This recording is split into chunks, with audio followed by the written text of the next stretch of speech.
Hello, talent buffs. Welcome to the third episode of India Decoding Jobs Talent Council Lighthouse series, brought to you by Tagged in association with the Confederation of Indian Industry. It is a fantastic moment for us today. I have with me Mr. Yeshwinder Patial, who is the head of HR for JSW MG Motor.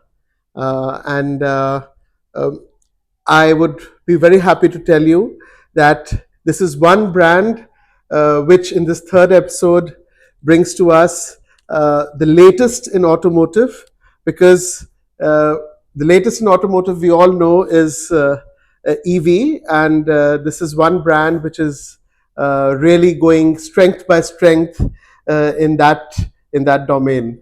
So welcome, Yeshwinder. It is absolutely amazing to have you here.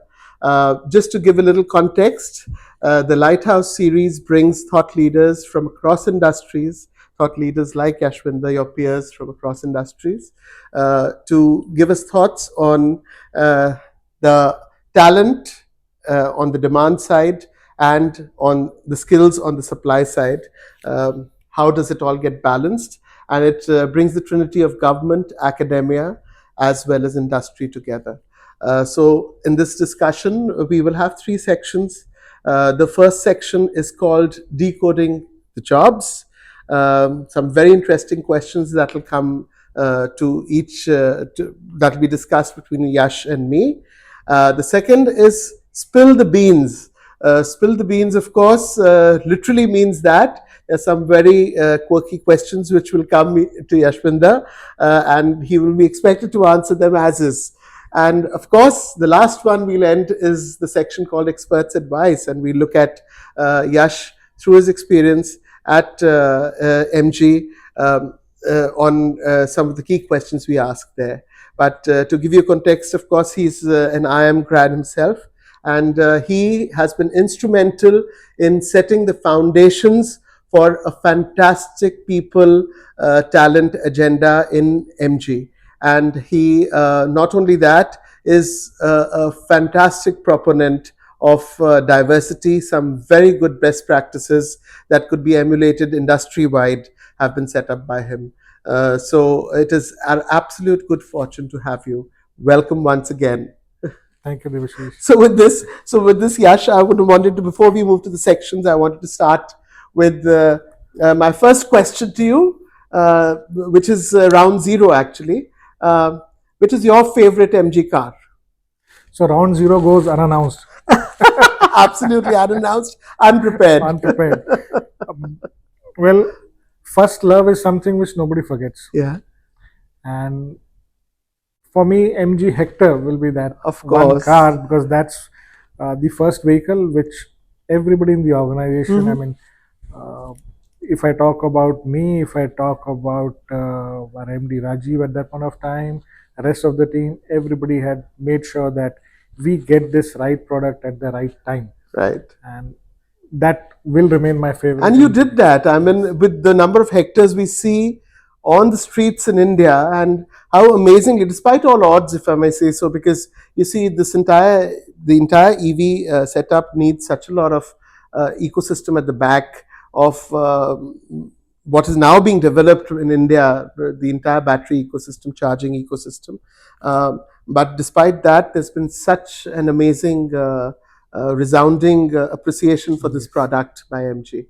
So fantastic. And what is the favorite of all the folks at MG, your people, the employees? Which car? People also, if I go with the majority, of course Hector would land, but things are changing. I know. We have Windsor coming up. Yes. So, and that's what is constant across the life. Yeah. Change. So right. The oldies would love Hector. Yeah. They have put in, but you talk about the new generation. Oh yes. The teams which join subsequently, they are all game for it. Yeah, my son's been raving about Windsor. And I've told him he can only expect to get any once he's done something in life. So, so fantastic. That's lovely. And I have another question from round zero, a surprise question. So I have loved reading about the cultural ethos and the value system within MG, which you've been such, you've created the foundations for, Yash. So you call it speed, right? Yes. A startup culture, passion, and we have, what are the two E's? So One is startup, S yeah, goes for the startup culture. yeah, P goes for ease of business. Yeah, passion. yeah, One E is for ease of doing business. The other E is for execution. execution, and Yes, D is for diversity and inclusion. diversity. Absolutely, and you've done so tremendously well. What does that mean personally to you, Yash? It means a lot. So I'll say one thing. I mean, I'll give you a quick story around this. I was in my college, and we had one session where one of our professors, he was talking about having, I mean, if you go back 25 years, 30 years, it was all about having a HR policy manual. Mm. Today everything is online. So he was giving the statement, and he said, as you pass out, the first organization, the second organization, any organization you join, make sure the first thing what you do is read the HR manual. Amazing. It will have all the policies and procedures written. And I'm a backbencher, so Huh? I raised my hand up and I said, sir, question, what if there is no HR manual? And the entire class was laughing. Yeah. That, what a silly question. And my professor said, Aja beta, aja, सामने आजा, सामने आजा. सामने आजा. I thought, today is my day. Right. आज बकरा बन गए. So went ahead, and so you know why everybody was laughing? Maybe this question was your way ahead. But if you land in an organization where there is no HR manual, Yeah. you are sitting on a gold mine. Yeah. Because you will rarely get an opportunity to start from scratch. Absolutely. Grab it. And let me tell you, MG was that opportunity. Amazing. When I joined the organization, and that is where even speed comes. So going back to startup culture, doing things which you had done 20 years back, you're doing the same thing. Right from making photocopies, typing the appointment letters, that's the startup phase. And each one of us did. Amazing. Be it me, be it the finance team, be it the person in IT, procurement, manufacturing projects, everybody said, this is our organization. That's the startup culture which we built. And that's where the speed came in. So it's extremely rare that one gets the opportunity to create a startup ecosystem within an automotive giant, right? And I think with MG coming into India, and this team, this founding team for India, getting the opportunity to create that cultural ethos, what a fantastic story. And we see that in the vibrancy of what employees at MG experience every day. So fantastic, lovely. And with this, my friends, we move to our first section, our first segment, which is decoding the jobs.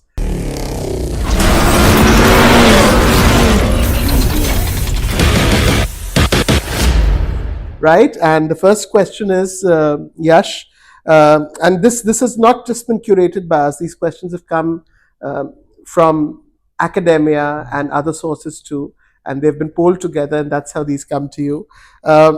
We are aware that from reported in public domain that MG Motors went up, the sales went up 30% in November, and you sold over 6,000 units, and out of these, 70% of the sales came from EV. And Windsor itself, which is the newly launched electric vehicle, has sold over 3,000 units already. What a fantastic number! What a great start! Given that MG has made such great inroads in India, what are MG's plans, global plans that fit into India? Okay, so let's look at the automotive industry. Traditionally, it has been about ICE engines, powerful vehicles. Yeah. But when we look at future, I mean, there are limited resources. We need to look at what are the new energy vehicles. Now, if we look at future, of course, one solution comes up is EV. But then, other than EV, it will be a huge leap forward. Yeah. There has to be some intermediary steps. Yeah. Which include having PHEVs, having hybrids, and so on. And we are not far behind from it. EVs we've got our ZS EV, we've got a Comet, and Windsor now in the market. We will be having further new products coming in the new energy vehicles. Fantastic. A lot of focus towards new energy New vehicles, so energy. that we don't look at only thinking that we need to be just playing the number games today, but we are talking about how do we make an impact on the society for a future world which is yet to come. Sure. Focus on having a clean green environment. That would take some time. EV, if you look at the infrastructure, that's not up and ready in the country. Charging infrastructure needs a big boost. Huge boost. And without that boost, of course, the numbers won't go up. But there are alternate solutions. We need to come together as an industry. So we have our e-hub on NG app. So this app is again future looking. We normally what happens is we would have on our app, generally most of the companies would put in only their charging stations. The e-hub app has all the charging stations mapped in the country, irrespective of the service provider. I mean, if I'm not wrong, close to 85% of the charging stations are there. The balance 15% also the attempts are on by the team, so that we integrate them. This app can be downloaded by anybody. It's not necessary that you're using MG vehicle. Amazing. So that's again to create that awareness that charging infrastructure is going up. And it'll be universal. It'll be universal across. Amazing. So the focus is there in India. It's there in the future. We need to get all the global technologies out in the automotive space in India, breaking that mindset of people that EVs are too costly. The first thing comes is the cost is too high because battery cost would be high. And with Windsor, we launched BAS, battery as a service. As a service, yes. So that gives a very good feature that if you remove the battery out from a vehicle, just look at the cost of the vehicle and what you're spending out for fuel every month. The lease rental for battery is less than that. Less than that. The range anxiety gone. Other question comes is what happens to the battery? The other thing is fuel hai, the vehicle is going on, the engine has got a long life, but the battery, what if maintenance comes? We are giving with our Windsor lifetime warranty for battery. Amazing. So the worry that if the battery goes off, what happens? We trust our battery. So you've covered it. It's now going to make commercial sense to the buyer.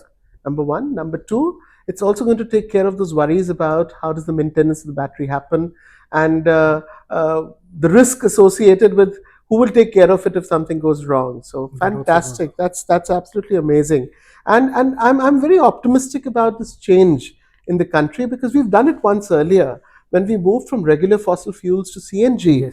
Everyone in the world was skeptical. You know, Delhi was again very polluted, and I'm talking about the last bit of 90s, the decade of 90s, early 2000s, and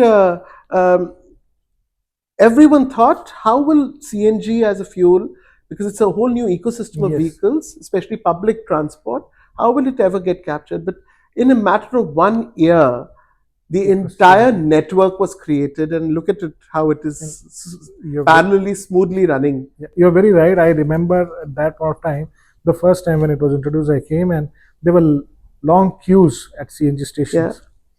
And maybe after a year or so, zero queues because the number of refilling stations for CNG. And I was just recently, I was in Jammu and Kashmir, and in Jammu, we were on our way to a hotel, and I was so happy to see charging station points alongside the regular gas stations, petrol pumps. And it's so good to see this coming up, this infrastructure. So I'm very optimistic for our country and for Mother Earth, because this is going to really take care of her, right? So that was an amazing answer and very, very inspiring. I'll continue with the streak of how this 30% market capture of electric vehicles been done by MG. This obviously has changed the entire dynamic of how you're hiring talent and the kind of talent that you're hiring within MG. What do you think are some of the roles that will become very crucial for MG's success given this change? since the new energy vehicles will be focused, but at the same time, for us, it's also about bringing innovation. Because right from our first product, we had a lot of innovation coming in, new technologies coming in. So, developmental roles, and here when I say developmental or the research roles, are not limited only to the core R&D on the vehicle, because today the vehicle is not only about the engine or the motor for an EV per se, but it's also about, it's a connected car. So there's internet. What about IoT? What about the safety features? ADAS. So artificial intelligence getting into the vehicle. Completely. So roles which are futuristic, technology coming in. So more from a mechanical, this is becoming a mechatronics, lot of technical, electrical, internet. The automotive industry is moving from a pure per se, I won't say 100% earlier it was, but more it was bent on the mechanical side. Now it is across. You talk about mechanical, electrical, electronics, computers, everything will come in. So I think R&D will remain focused, because unless you innovate on things, it would not improve. No, absolutely. And I think with the way IoT and AI, it's going to become central to even how we drive. And again, MG is again making terrific strides there. So I think, again, even in the way we look at how such talent is pooled, aggregated, how it is evaluated, and how would it get delivered to the hiring manager will also change ultimately. I think a lot of innovations happening there too. Tagged is doing this great innovation, especially in the EV space, on how talent dedicated to electronic vehicle can be mapped very easily and also qualified to be able to be presented in a format where they'll be ready to interview. So fantastic. That was amazing, Yash. Also, you've done some tremendous work when it comes to women, right? And I know some amazing things that 31% of MG is women, right? That's and 37% of your Halol plant is again woman workforce. I hope my numbers are correct, but this is from the public domain. So is it higher now? It's higher now. Oh, this is dated. Please correct me. This is dated information. I have picked it up from the public domain, right? So please spill the beans even early on. So on the floor, on the shop floor in the plant, we are at 45%. Wow. And overall, if we look at the organization level, we are at 42% currently. What? You are leaders in this metric. Fantastic, fantastic. Of course, the other automotive giants and even manufacturing giants, they do have a lot of larger volumes, etc., and a lot of change to manage. I think you had also had the advantage of creating it right from the start. But nevertheless, I think this is worth the accolade. What a fantastic first in the industry. What is your long-term vision, Yash, for diversity? I know we have this great initiative which MG launched, which you launched in MG, Driver Back initiative, right? So tell us what is your long-term vision when it comes to diversity, not only for women, not only for gender, but even otherwise. So as earlier we spoke about speed. Yeah. So diversity is part of our cultural values.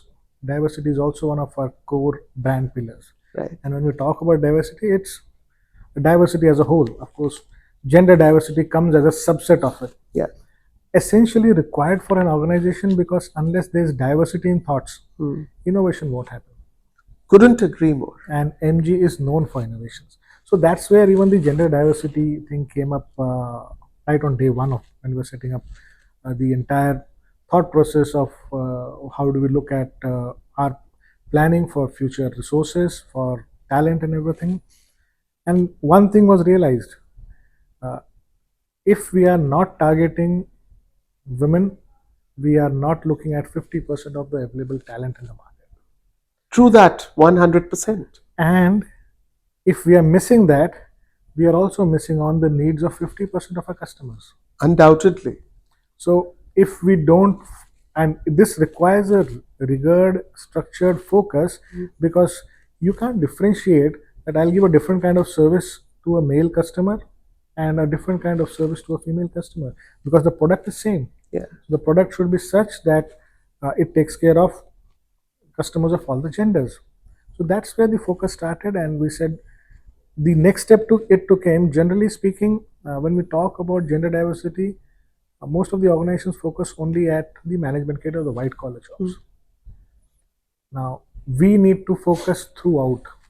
Unless there is gender diversity on the shop floor, we can't say that we are talking about the entire whole organization. Yeah. So that's where we said that let's have women even on the shop floor. Not an easy thing.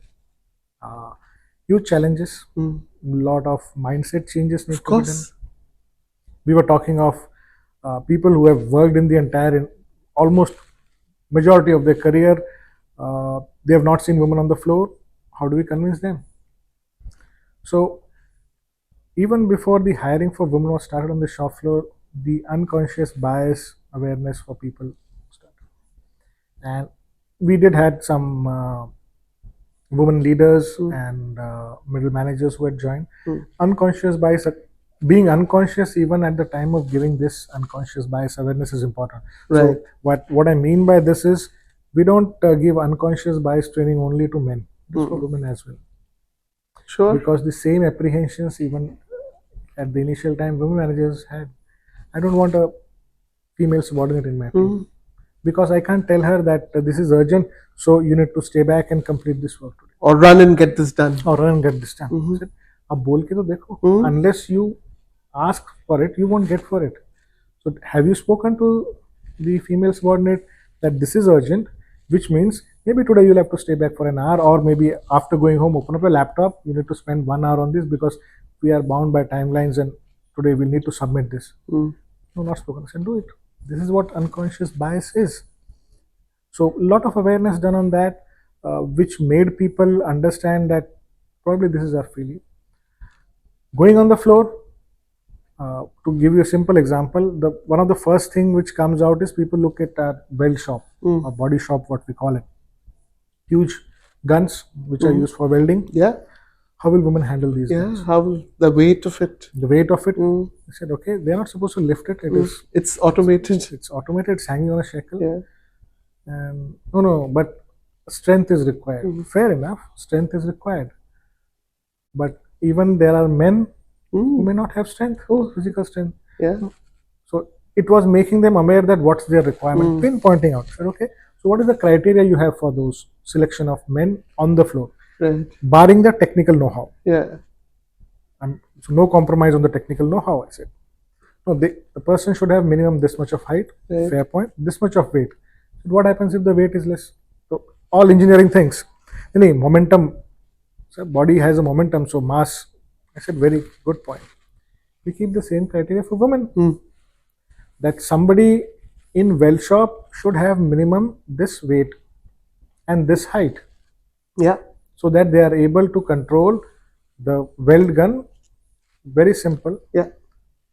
So if a logical thought is given to a question which comes up, you get a logical solution. Then what about the technical competence? Because we don't find women with ITI in as a welder or as a fitter. No problem. If they're not taking admission, we can train them. So we establish our own training centers inside where when we hire women, we train them out over there. Sure. What they should be learning in ITI, I said we will train them. Of course, in ITI they would get a vast experience besides welding, but our focus remains on the core job and during the job, on the job training and everything. That's where this confidence was built in the entire team. Amazing. And I really got goosebumps just listening to you talk about how the effort to change this behavior of bias, which is not purposefully driven, it's not done on purpose. Perhaps it's innately there due to societal norms, but trying to get that to reduce, even if not get rid of it completely, is such a mammoth effort. Kudos to you, kudos to MG for having done that and getting such amazing numbers. I also, when you said that it's not just diversity of real numbers, it's also diversity of thought at MG. And one of your peers in one of my earlier podcast interviews also mention the same, that getting diversity of thought into the work culture is also about diversity. Yes. And I must tell you one more thing. I was recently in the Northeast when you said that 50% of the customer base too would be left out otherwise, right? I might not say the same for some parts of North India, but I was recently in the Northeast, in Assam, and every second car or two-wheeler was being driven by women. I was amazed at how equal is that part of our country when it comes to, and I salute them for that. So I really hope that this applies to the rest of the nation too, especially some parts of North India where at the moment every fifth or sixth car is driven by a woman or a two-wheeler. But uh, thank you so much. Thank you so much for that, Yash. In fact, many Yeah. times uh, when I'm asked that what has changed if you look at gender diversity for you, so I tell them nothing has changed, only a zero got added. Yeah. How is that possible? Said about 20 years back, Hmm. when I joined the auto industry. So I was working in some other industry, and I joined as in the auto industry. At that point of time, the gender diversity target or aspiration, I won't say a target, the gender diversity aspiration for my company was 5%. Single digit. Yeah. Yes. Only a zero has got added. So Yeah. that's the only aspiration I have, a zero aspiration. Now today I am aspiring for 50%. The difference is zero. Nothing more than that. Fantastic. What a solid achievement. What a solid achievement. You did stress on some of your training programs, which even for the shop floor, which focus specifically on women and getting talent to, gender diverse talent to come onto the floor. And before they hit the floor, they are brought up to the almost to the same level as people with the similar experience, men with similar experience. How do you do that? So uh, we have got I mean, each of our shop has got a shop excellence team and a training center. So somebody going to a well shop would first have a classroom training, and again, the basic training remains same. However, girls who are coming for the first time, they don't know. I mean, if I have to talk, they may not know what they would have seen. Definitely a nut and a bolt, but they may not know the right nomenclatures for them. So that basic training is also given to them. The hand-eye movement, body movement contacts. How do you maintain everything out? That synchronization. Those all trainings are given.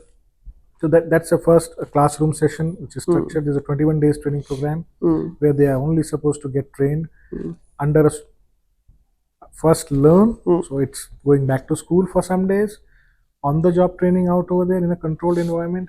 Then as they go on the line, they have one person under whose supervision on the job they'll be working. So the person trains them on till the time the confidence doesn't come that this person can do the job comfortably, safely, without supervision. Till that time they are attached to a person. Amazing. Who would be there as watching them out so that things don't go wrong. They can reach out and ask for help. So this buddy ring fences them till the time they are themselves not confident, and we are absolutely not sure that they'll be able to work securely. Amazing, fantastic. I'll come to my next question now, Yashin. That was just an amazing, with all the amazing real life anecdotes from MG. MG is an EV first company, right? And digital talent would be one of your core areas within your talent plans. What are your top 3 focus areas to hire and retain digital talent within MG? Especially, we know that this talent pool is very limited. That's the most important part, that the talent pool is very limited. Very limited at the moment. Yeah, and this is not something new for us. Yes. So frankly speaking, even I'll go back to Hector. This was the first connected car. So no talent available on connected cars. They don't know what it means. Yeah. When we launched ZSEV, no talent available for electric vehicles. Right. We were the first to have ADAS level 1. Limited, by no I mean limited talent available. What do we do? Same thing applies to the digital talent also. What do we do? We said, let's forget fishing. Let's do farming. Let's build that pipeline within the organization. We train them. Amazing. So we trained our own people out, whether it was on connected cars, whether it was on Internet of Things in vehicle, whether it was ADAS, whether it was the EV technology. Same thing goes out over here. Yes, our focus will remain. While we don't say that we would not need talent which is available in the market, but core or sole dependency on going to the market and seeing that let's find the best fit. No, let's get the right set of people who have the right set of mindset. They're ready to learn, unlearn, relearn new things, because what is valid today, what is required today may not be relevant tomorrow. Irrelevant tomorrow. Tomorrow something else, and we can't go on then changing people. Yeah. So we need people who are quick learners, implement, quick unlearners, and relearning quick things. So that's what we are focusing on the talent. Training will go on. We would train them out.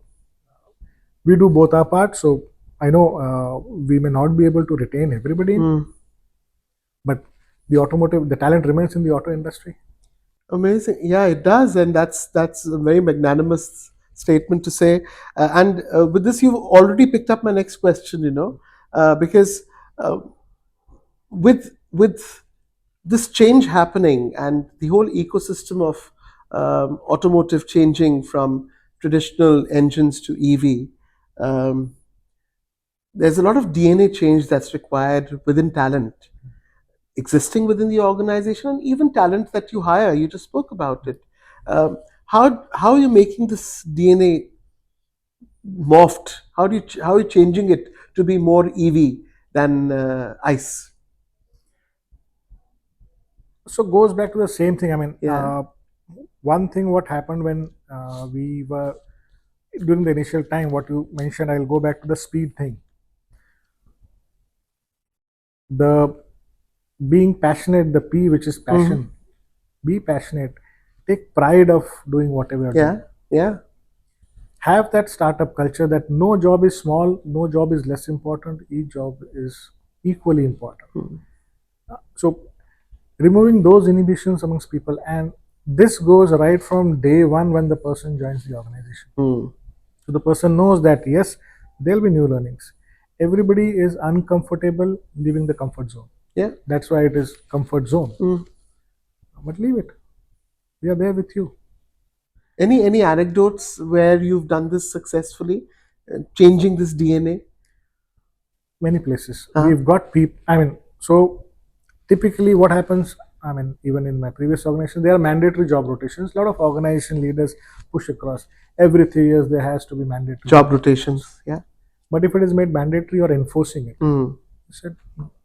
We'll have internal job postings. Do the Make things, it a choice. Make it a choice.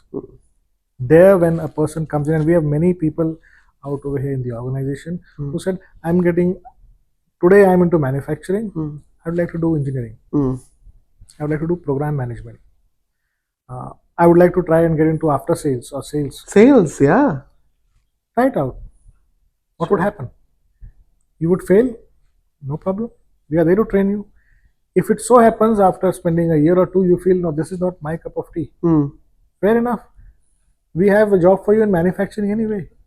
So it's not that if you are a failure, it means we show you the door. No. You took the risk. We are part of that taking risk. If things go good, the success is yours.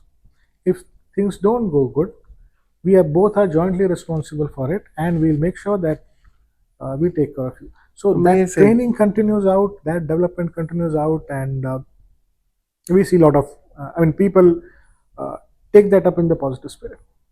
Amazing, Yash. So you are literally at MG, letting people leave behind their insecurities to be able to take that leap into change. Because that's when they will be able to move out of their comfort zone. What is comfort zone? At the end of the day, it's straddled by a boundary of insecurity, right? Yes. And once that falls, they're able to take that leap. And even if half of them succeed, it's a win-win. Yes. Amazing. Fantastic. And my friends, with that, we come to the end of segment 1, which was decoding the jobs.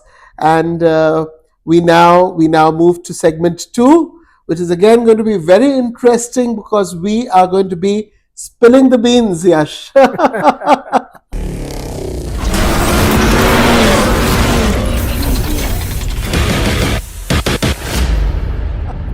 literally. And of course, I don't want you to give away any of the trade secrets at MG, but whatever could enlighten us through the experience that you've had, we would want to know more about it. So I'll start with the first question here.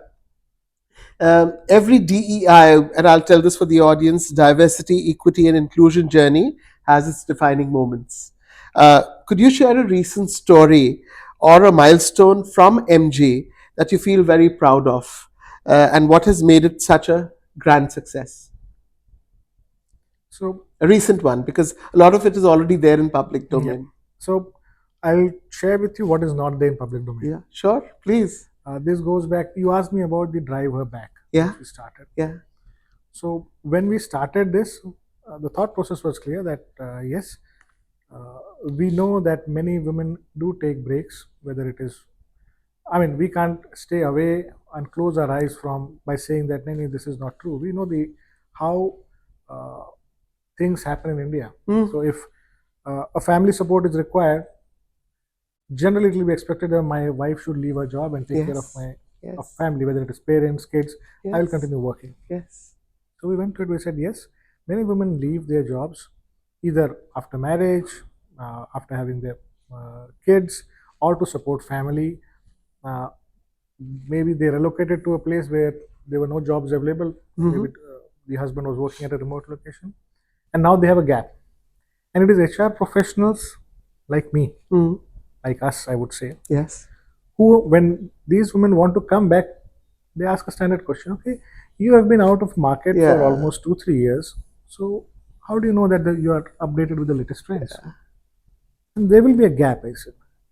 So again, we are losing out on them. Let's give them an opportunity. Yeah. So we started this driver back for, and we said that there has to. We are only focusing on women who have taken a career break. No reasons asked why. Right. Sure. Career break, yes. Yeah. There's an opportunity, and they are ready to take the risk. That okay, I have not worked in auto industry. Probably I was in FMCG. I was in some other industry. I have the passion. I would like to prove myself. I'm ready to learn and deliver. Lot of efforts put to convince managers that no headcount pressure. Please do take. You need to train this person, make this person market ready. So 1 year commitment, your training.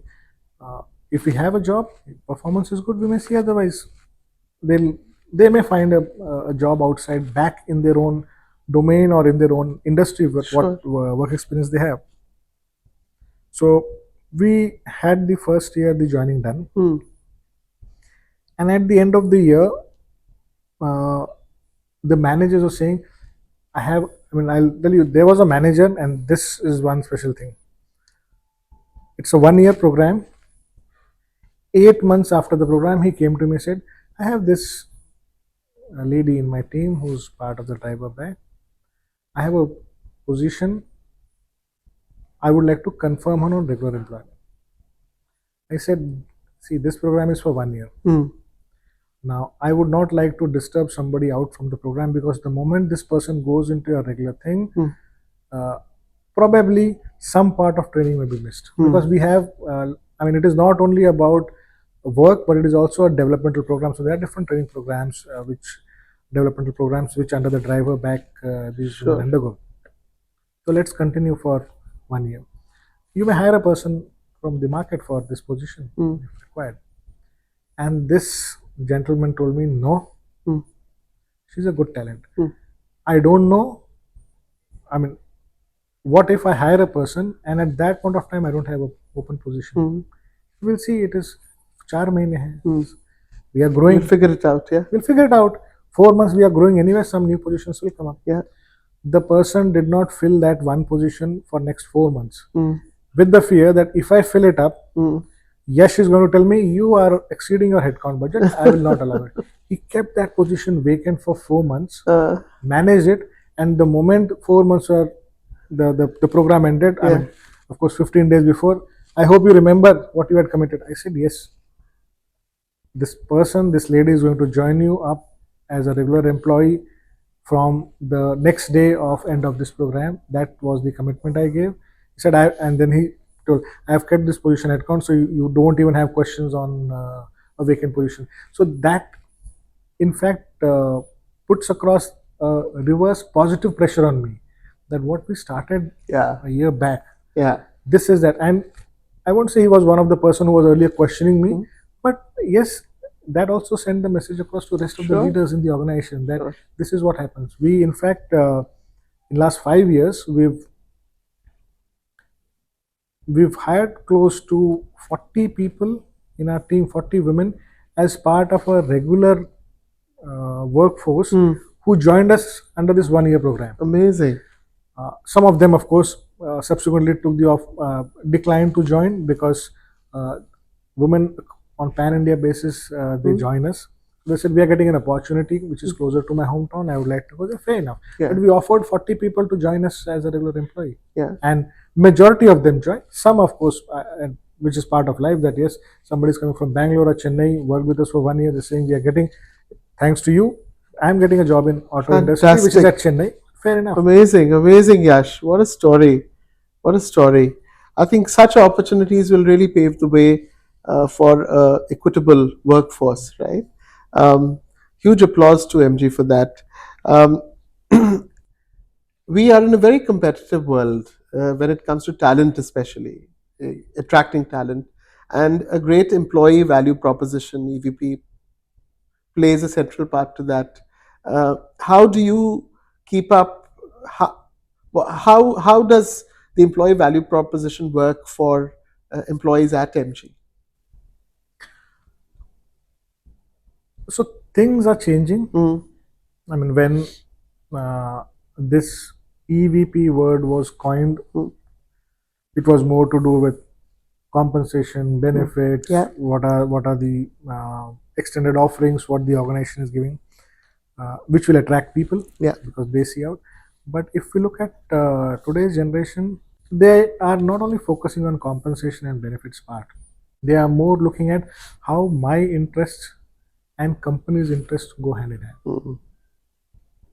What is the company doing about, I mean, on the ESG part, what about the future? You talked about EVs. So is the company thinking about sustainability, about how the world would look 50 years down the line? Yeah, people are concerned about that. My interest is probably in sports, or my interest is probably doing social service. Is the company doing something for the community? Goes back to our core values and our brand pillars, I mean, people and communities. So that's one thing what we did. Right from day one, we said, okay, one of our brand pillars is people and communities. We need to do something where we are for the people in and around us. So when we set up the plant, we are not bound by and that's why we named it MG Seva. We didn't say CSR. So Seva karenge. Very nice. MG Seva. And all the employees, this is entirely driven by the employees. Of course, wherever expert help required, we are taking help from NGOs that, okay, you guide us. We would like to do something, you guide us. Employees from their own time, they get involved in this. They go on for educating children. They ensure that from the company side, whenever we have drives out in the nearby area, whether it is for health, whether it is for awareness in terms of employment opportunities for students studying in 10th standard, and again, not to people who are having access to everything. In the government schools, the primary schools out over there, working with the seniors, elders of the village, so that the development happens for the overall community. Amazing. So you've literally made every MG employee an ambassador of your of the entire program. And they then connect, okay, this is what company is doing, this is what I am doing. And when people talk about it, they don't say that the company, this is something what the company, we are doing it. So yes, you are doing it, you are the ones. And so this, I see this as the real EVP. Yeah, this is the real people EVP. See that this is they own it up. They own it up. This is what we are doing. Yeah. And company is supporting me. It's not that company is doing and I am helping it. No. Fantastic. This is what we all are doing. Company is supporting us by giving that whatever we need as help. Amazing. Yash, that is so amazing. It's amazing to see that we have such innovative work happening even in these cultural nuances which are so difficult to change, right? Um, let's move to candidate experience of talent which is coming into MG from outside.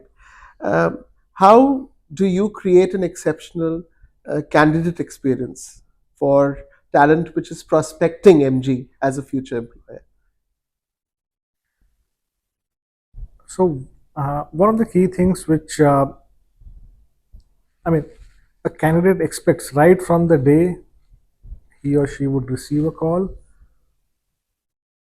whatever happens in future is next thing. Mm, But during this entire journey, mm, the experience you rightly said has to be an experience. We connect this back to again one of our brand pillars of creating those memorable experiences. yeah, A person comes now, each and every time we may not get uh, experience what we are looking at, yeah, but still, how can we improve it upon? yeah, To give a simple example, quite possible that somebody's called for an interaction at 10 in the morning. mm, Let's say I am taking the interaction, let me not put some other leader out yeah, over there, and something urgent comes up mm, at 10.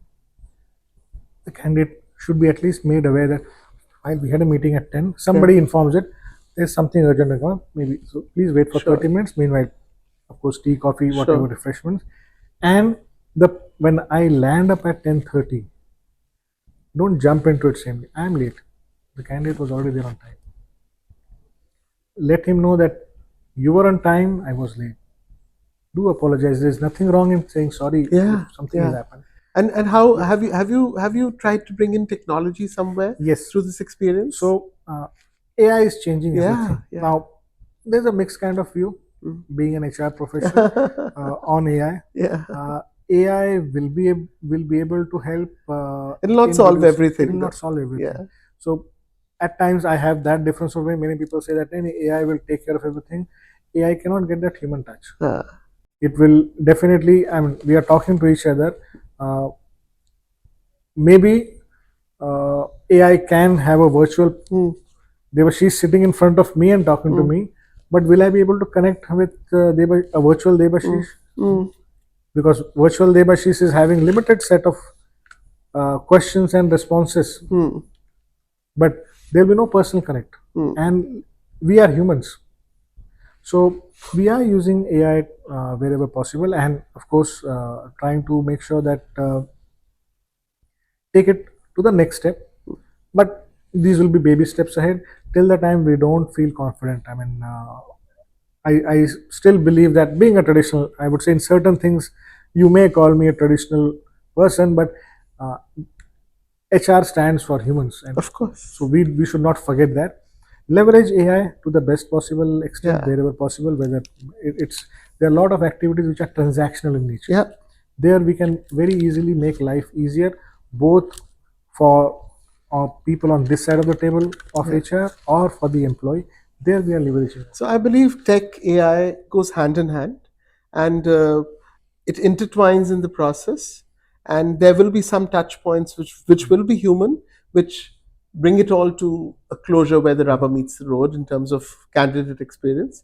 But I think AI will bring in a lot of efficiency, and a lot of that large pyramid, which is the transactional space, will get eased out, which perhaps in a very human dependent environment would be prone to error, would be prone to um, not a very similar experience each time, every time. So standardizing that, so that those will be the advantages certainly of tech and AI. But yes, those boxes which are human touch would make all the difference. I'll just add one more thing in it. Yeah, Probably with the changing generation, AI will enter a bit more. yeah, I'll give you a simple example. Uh, you go back at old days, if it's your birthday or anniversary, I mean any event, people would call you in, they will meet you in. The younger generation will now either send you a message, mm, post a very nice some picture or something on your Insta, Facebook, whatever. mm, So that's how they express their feelings. sure, We expressed our feelings by meeting people, sure, times have changed. That's what. So slowly that interaction is moving away. Now I cannot go and do the same thing to a new generation person. I mean, let me go even to my family on in my extended family, to my nephews or somebody on Yeah. each of their birthday. If I land up over there, is responsibility, Chachu, my birthday, let me enjoy with my friends. Yeah. I would have not, I would have been happy if my uncle had come during Yeah. my birthday. But that's what it is. So uh, for them, expressing to a virtual chatbot will be a bit easier. But interpretation of what a virtual chatbot Yeah. bot has to be done by a person, Humans. humans. Sure. So Sure. leveraging it with time is Yeah. the I completely take that at the face value. And thank you again. And with that, my friends, we come to the end of segment 2, which was spilling the beans, and you spilled them beautifully. Thank you so much. And with that, we move to segment 3, which is experts' advice. And you are literally the lighthouse now.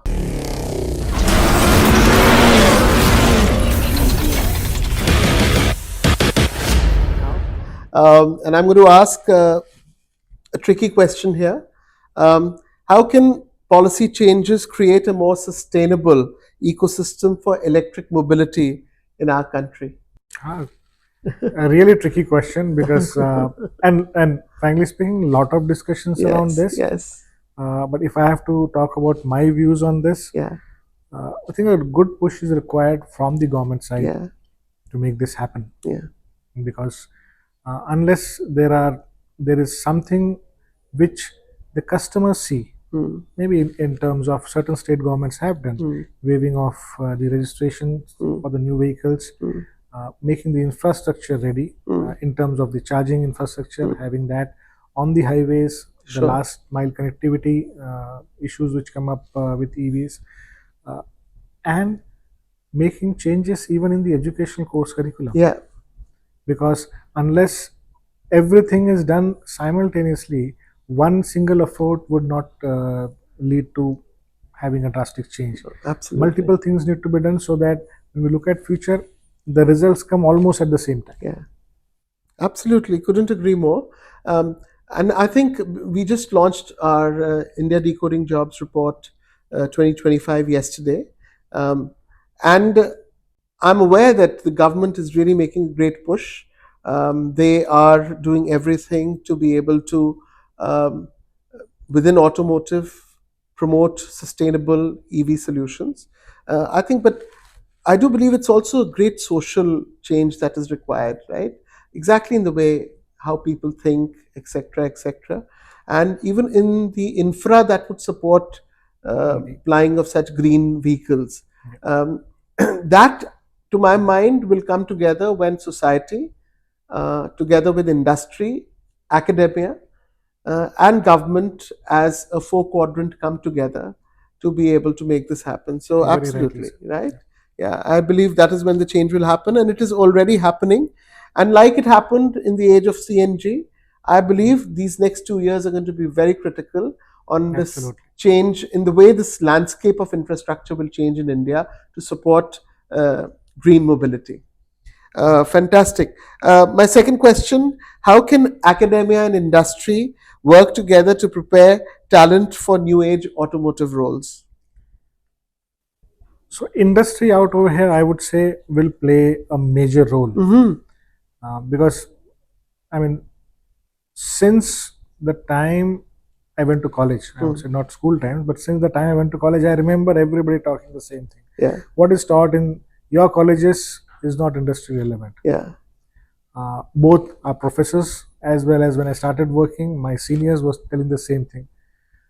And today also it's the same thing. There's a huge gap, but this gap needs to be bridged. So, and to bridge this gap, the industry will have to partner with the educational institutions, yeah, with the academia. We did that with our MG Nurture program, where yes.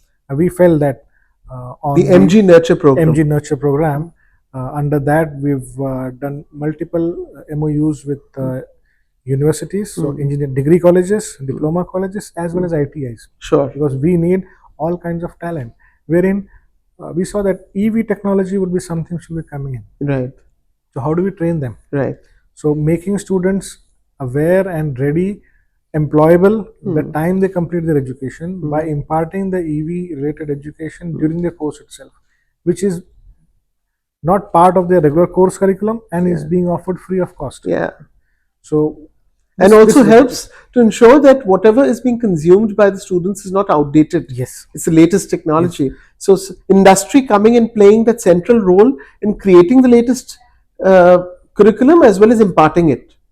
Yes. So I would say not getting into the shoes of the course academia not. by Yeah. saying that we will teach you. Yeah. Industry does by making sure that we give you the content, the updated syllabus, Yeah. course content, whatever is required, the required training Yeah. on EV On the job. to the faculties. Apprenticeship programs. Apprenticeship program, learning on the job. Yeah. These all things will help build a stronger relationship and make the students more employable in future. Fantastic. And this is generally for all of industry, all of the automotive Yes. industry. Amazing, Yash. And my final question for Yash for this episode: what should budding automotive engineers learn for a sustainable career in the automotive industry? Flow like water. Flow like water, The agile beauty of like water. Agile like water. Take the shape of the container. Oh, fantastic. Don't lose yourself in it. Yeah. Remember, Don't become the container. don't become the container. Your water.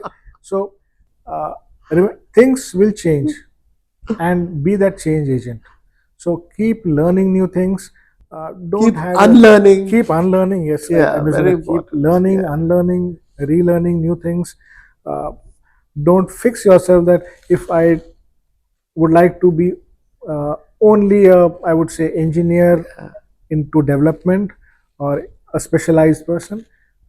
Go with the flow of water, learn new things, and at least for the first 10 years. Then you decided, okay, what is it that where you would like to be an SME or journalist? Because in future, what plays more important is being a business leader Sure. rather than becoming looking at only from a particular point of view that this is what I would like to do. Yeah. Initial time, learn everything out because So don't get trapped in silos, in Yes. boxes.